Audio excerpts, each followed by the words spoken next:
So let's take a look at this article. It says the $500 billion delusion, how the AI sovereignty wars are reshaping humanity's future. So one can't help but to marvel at the spectacular intellectual fraud being perpetrated upon the global public. It's a deception so grand in scope and ambition, it would make religious dogma seem quaint by comparison. So here we are being sold with remarkable efficiency the notion that artificial intelligence represents humanity's crowning achievement, rather than what it increasingly appears to be the final abdication of human agency to algorithmic governance by corporate proxy. So, the evidence of this great surrender manifests itself most visibly in what we can only be described as the AI sovereignty wars. This is a geopolitical reshuffling that would be comical if it wasn't so catastrophically consequential. At the vanguard stands the United States and China, locked in what observers politely call strategic competition, but what history will likely record as a mutual technological determinism of the most reckless variety. We stand at the moment of a transformation, intoned President Trump at the unveiling of the Stargate project, his administration of $500 billion AI initiative, where American ingenuity will once again demonstrate supremacy over authoritarian models.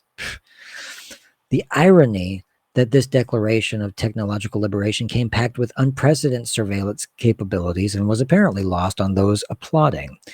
So let us not delude ourselves about what this escalation represents. It's not a race towards human flourishing, but a contest to determine which flavor of algorithmic control, corporate, capitalist, or state authoritarian, will dominate the coming century. The distinctions between these models grow increasingly academic as their practical implementations converge towards remarkably similar ends: total control. So, the European regulatory mirage. So, across the Atlantic, the European bureaucracy performs its familiar dance of regulatory theater, drafting documents of magnificent verbosity to accomplish precisely nothing. The EU's Code of Practice for Generative AI stands as perhaps the most spectacular example of this performative governance, a masterclass in how to appear concerned while remaining steadfastly ineffectual. So, according to the Digital Rights Organization, European Digital Rights Organization, fully 71% of the AI systems deployed within EU borders operate without meaningful human oversight, despite regulatory frameworks explicitly requiring such supervision. Rules without enforcement are merely suggestions. And as suggestions, what powerful entities traditionally ignore with impunity. No reason to pay attention to it. The regulatory charade would be merely disappointing if it wasn't so perfectly designed to create the worst possible outcome. So you have sufficient regulation to stifle meaningful innovation from smaller entities while leaving dominant corporate actors essentially untouched behind minimal compliance. Um, and one searches in vain for evidence that European regulators have encountered a technology that they couldn't render simultaneously overregulated and underprotected. The gap between regulatory ambition and enforcement capacity has never been wider, notes Dr. Helena Marskakova of the Digital Ethics Institute in Prague. We have created paper tigers that tech companies have already learned to navigate around before the ink has dried. Technology cannot keep up. Regulation cannot keep up with technology. This is a fact. Civil society groups across Europe have responded with predictable outrage, organizing demonstrations that political leaders acknowledge with sympathetic nods before returning to business as usual. The pattern has become depressingly familiar. Public concern followed by regulatory promises, culminating in implementation that bears only a passing resemblance to the original intent. What makes this cycle particularly pernicious in the AI context is that each iteration further normalizes algorithmic intrusion while simultaneously lowering expectations for meaningful constraints. The Overton window shifts not through the sudden movements, but the gradual acclimatization to what previously would have been considered unacceptable overreach. So, the great replacement, you know, human labor, robot labor. Human labor is in the crosshairs now. So if the geopolitical dimensions in the AI sovereignty wars weren't sufficiently alarming, the economic disruption promises to be equally profound.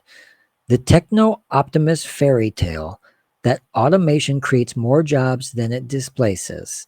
It faces the ultimate test against technologies explicitly designed to replace human cognition across increasingly sophisticated domains. Statistical models from the McKinsey Global Institute suggest that 10 million jobs across professional sectors could face displacement within the next 3 years. A figure that may prove conservatively low as generative AI capabilities continue their exponential improvement. Perhaps most concerning is that unlike previous technology transitions, the jobs most immediately threatened include those requiring advanced education and specialized training. The notion that we will smoothly transition into some nebulous knowledge economy where humans add value through uniquely human qualities becomes increasingly implausible when those supposed unique qualities of creativity and contextual understanding and ethical judgment are precisely what AI systems are being engineered to simulate. Reddit threads devoted to AI anxiety have grown 840% in the past year, with users expressing what mental health professionals call purpose dislocation. The growing fear that one's contributions have been rendered superfluous. I'm getting a little excited by algorithmic alternatives. We're seeing patients expressing profound existential concerns about their future relevance, explains Dr. Jonathan Keller, a psychologist specializing in technology-related anxiety disorders. These aren't Luddites or technophobes. They're often highly educated professionals watching their expertise being rapidly commoditized. So the psychological consequences of this transition remain insufficiently examined, perhaps because they raise uncomfortable questions about the social contract and underlying modern capitalism. If work provides not just economic sustenance, but identity and purpose, what happens when the work becomes algorithmically obsolete for a substantial percentage of the population? Of course, there's references to the Wall-E future, where humans are reduced to passive consumers while automated systems manage society, and have migrated from science fiction circles to mainstream discourse with a disturbing speed. The comparison is imperfect, but it is illuminating that not that humans will become physically incapacitated, but their agency may be systematically diminished through computational convenience. Death by convenience has always been the byproduct of progress. So what about the algorithmic governance and AI subverting what we've always known about democracy? So perhaps nowhere is the surrender to the algorithmic authority more concerning than the government itself. Trump's office and management of budget memoranda directing federal agencies to start implementing AI systems across government systems, it represents a watershed moment in the relationship between democratic governance and automated decision making. So the OMB directive calls for leveraging artificial intelligence to improve efficiency and customer experience across government services. It's a kind of a benign sounding language that obscures the actual profound shift in how citizens interact with the state. What goes unmentioned is how these systems fundamentally will alter accountability structures and create layers of algorithmic intermediation between policy and implementation. The OECD has warned repeatedly about the risks of accountability gaps in algorithmic governments, noting that when decisions previously made by elected officials or civil servants are delegated to automated systems, traditional mechanisms of democratic accountability may no longer function effectively. So despite these warnings, the implementation proceeds with a remarkable speed, minimal public debate, Government by algorithm arrives not through constitutional amendment or legislative overhaul, but through administrative procurement decisions and technical implementations largely invisible to the public. We don't get to vote on this stuff. They just do it. And we're hoping that AI just ends up with the best solution for us all.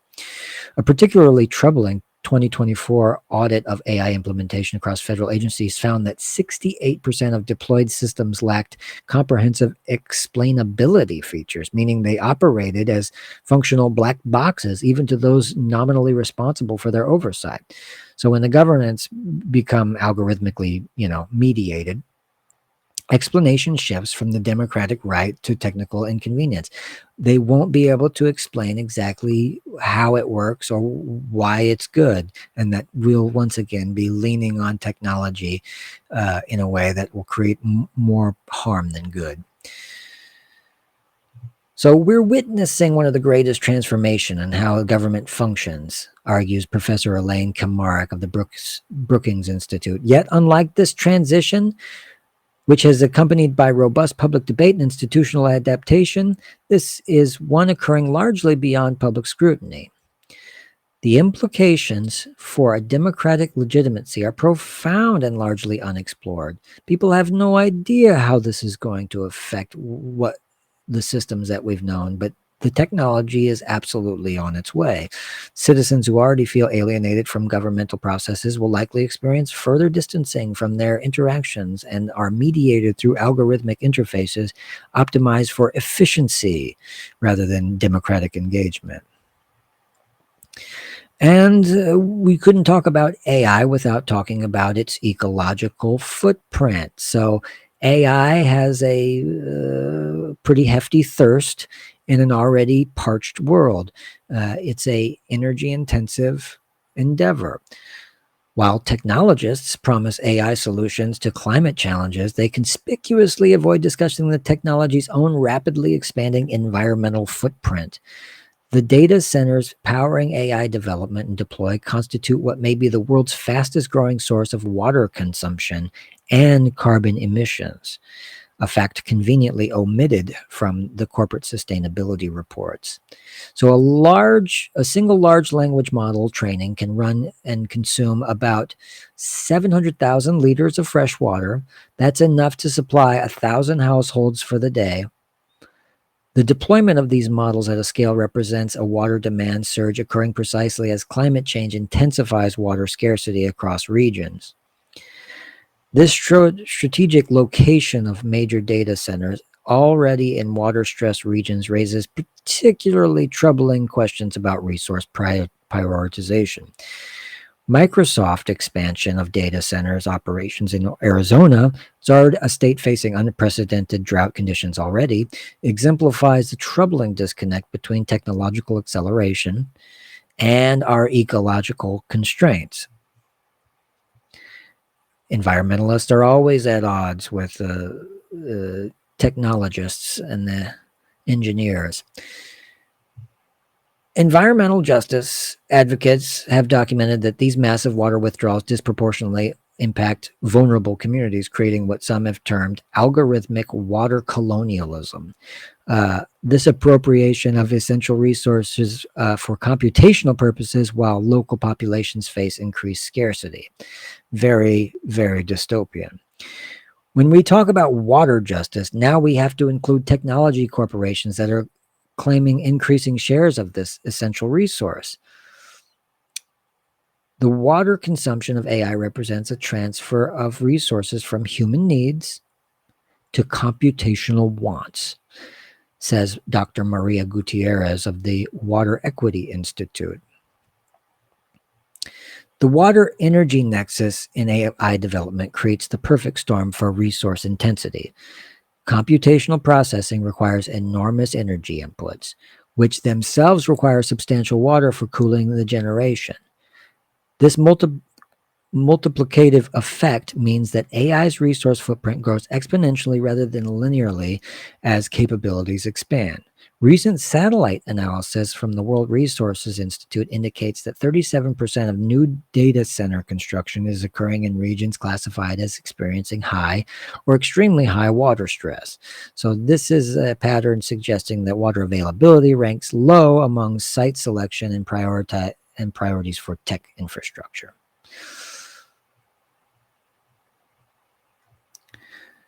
So, in the environmental consequences of AI proliferation remain largely unacknowledged, the cognitive impacts have been similarly underexamined.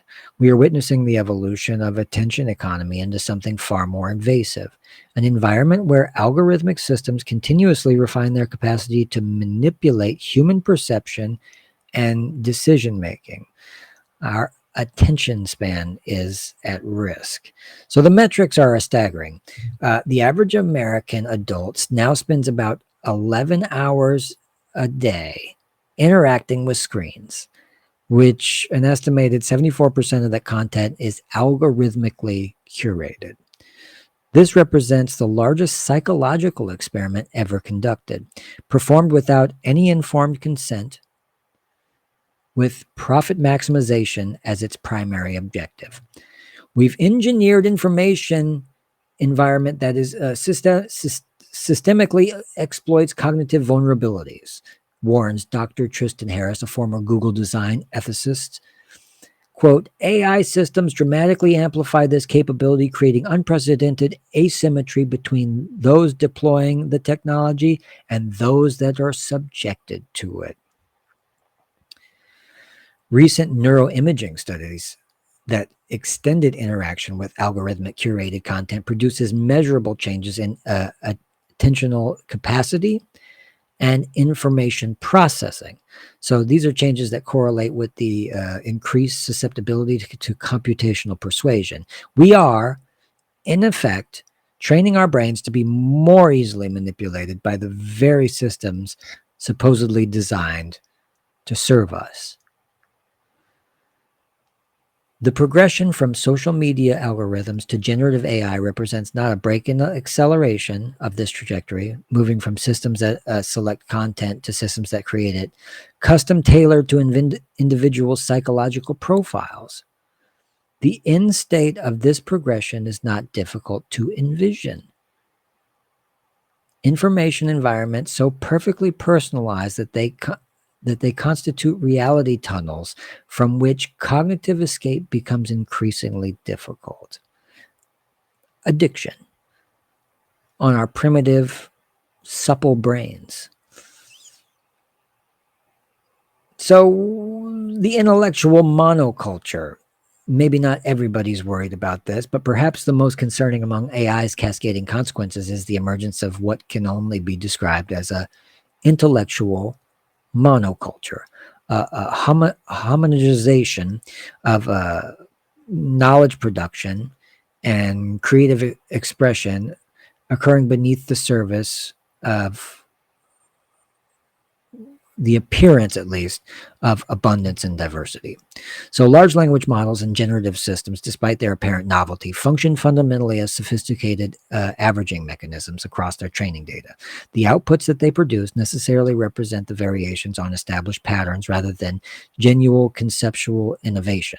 So as these systems become increasingly mediate cultural production, they subtly but inexorably pull expression towards the statistical mean. It's like pop culture, and they're using data to create things, and they wouldn't take a chance on anything that isn't a surefire. That's why we have superhero movies and reality show TV shows. The recent analysis of academic papers from fields heavily utilizing AI writing assistants found about 43% decrease in linguistic diversity and around 27% reduction in methodological variation compared to papers from the pre-AI era. Similar patterns have emerged across creative fields from marketing copy to musical composition. Dr. Shannon Valor says, we're witnessing the collapse of conceptual biodiversity. The statistical nature of these systems create powerful gravitational pull towards certain forms of expression and away from others, regardless of their merit. This homogenization effect operates largely beneath the conscious awareness, making it particularly resistant to any correction. So, writers and creators using AI assistants often perceive themselves as exercising creative agency while unconsciously adapting their thinking to align with the system's statistical preferences. Industry data indicates that approximately 37% of professional written content now involves some form of AI generation or augmentation, a figure to be expected to exceed about 60% within 3 years. As these systems become integral to creative and intellectual workflows, they increasingly shape not just how the ideas are expressed, but which ideas receive expression at all. Interesting. The false promise of AI safety is one of the other things that nobody is thinking about.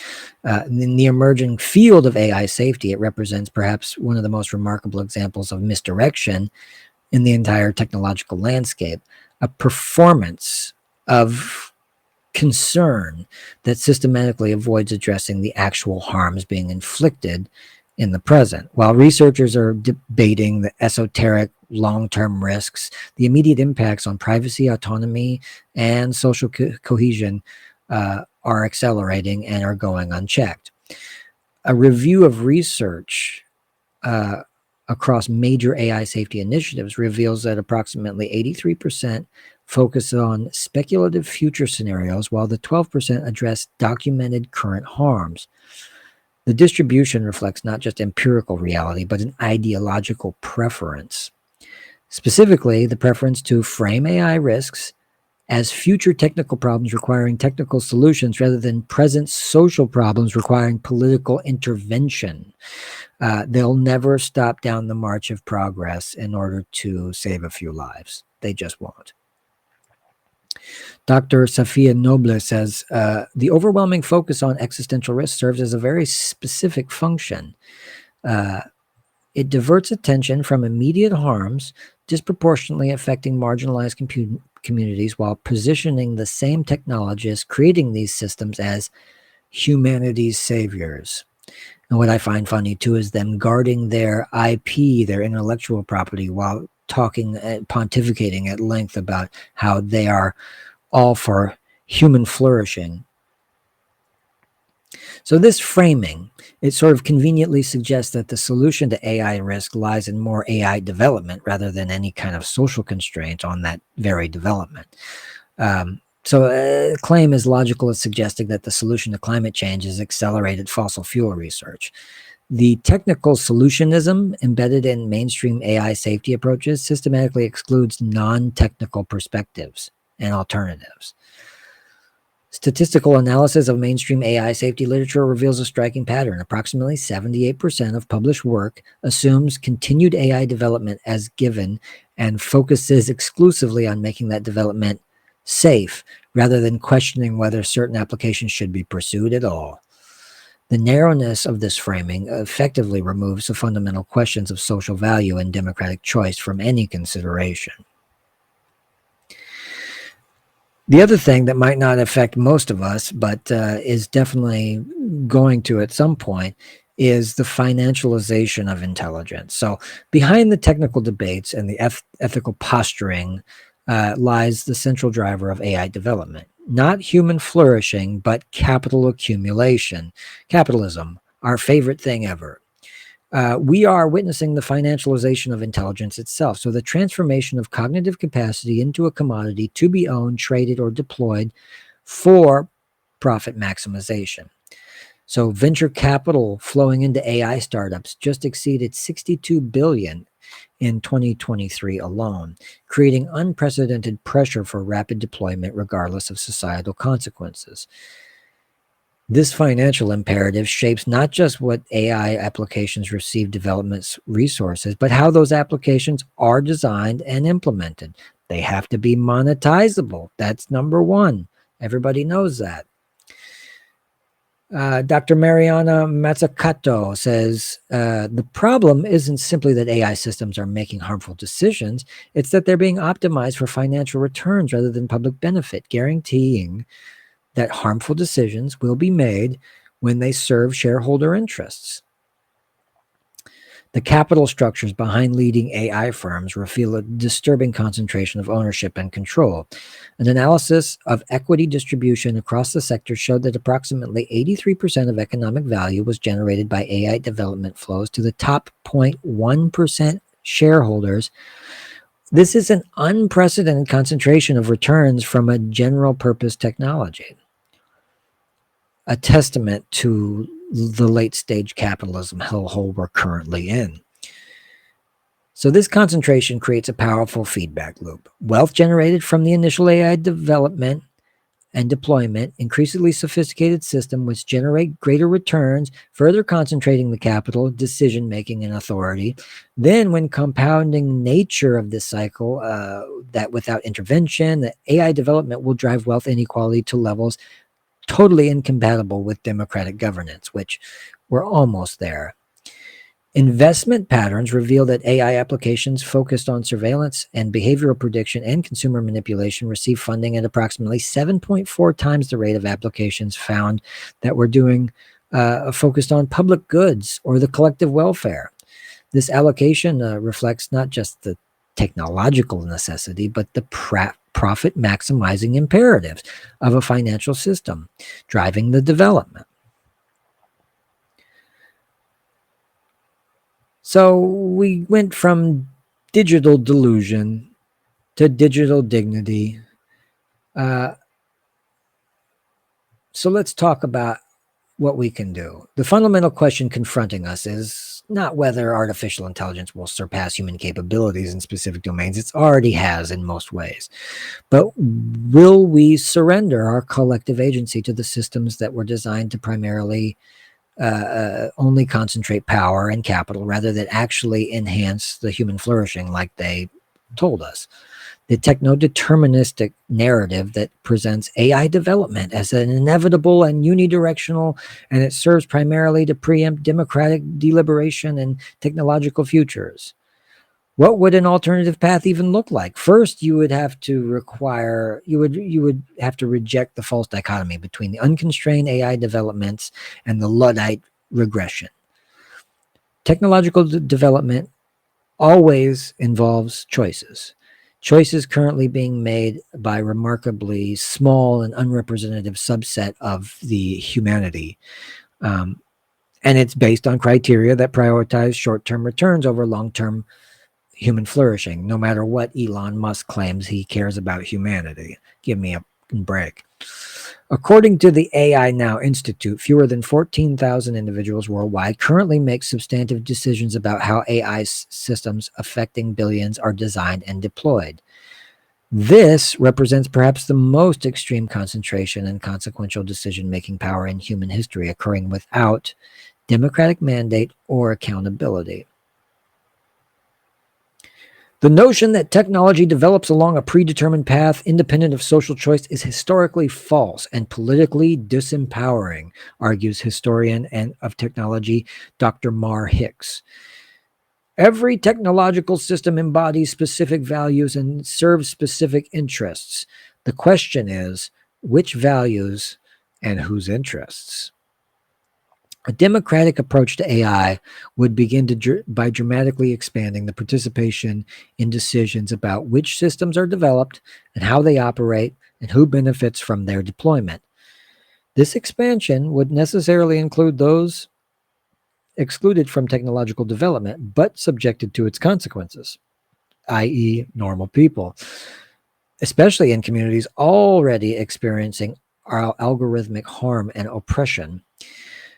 Survey data indicates that when presented with concrete AI applications and their implications, public preferences diverge sharply from the current development priorities. Approximately 67% of respondents prioritize applications addressing collective challenges like climate change and healthcare, while only 12% prioritize advertising and surveillance applications. No normal person in their right mind thinks I want to make an app that can poison people and I can cover it up and then make as much money as I can.